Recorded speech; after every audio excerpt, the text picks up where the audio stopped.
Wildfires burning in California are almost contained, and the effort it took to get there requires firefighters from across the country. News 3's Chris Watkis spoke with some Bryan firefighters who just returned from California. Dylan?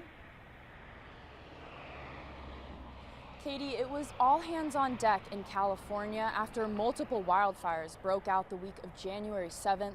5 strike teams and over 100 firefighters from Texas spent 2 weeks working around the clock to extinguish the flames. 4 Bryan firefighters were deployed to the Palisades wildfire and just returned home Monday after battling the blazes. Devastation. That's how the Bryan Fire Department Lieutenant and strike team leader Todd Mack described the apocalyptic scene in California. In one area that we were in, there were some houses that were still standing, but houses burned out around them. We had to make sure that no embers from the fire caught those houses on fire. So we were protecting those houses, and we were patrolling the area for anything that might show up as far as any fires that blew in. This wasn't the first time Adrian Sanchez was deployed to fight wildfires in California, but the 8-year veteran said this time everything was different.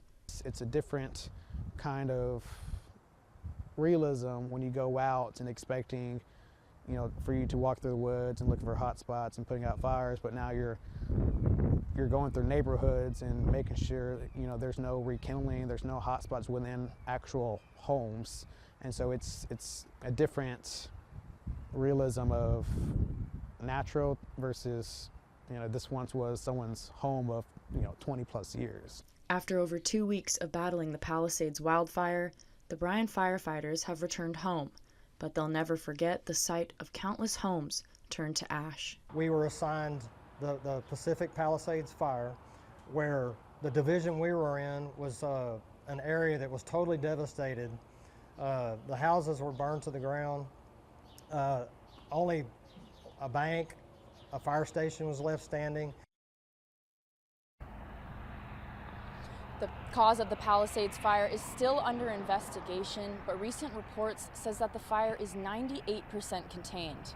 In Bryan, Chris Watkis, News 3.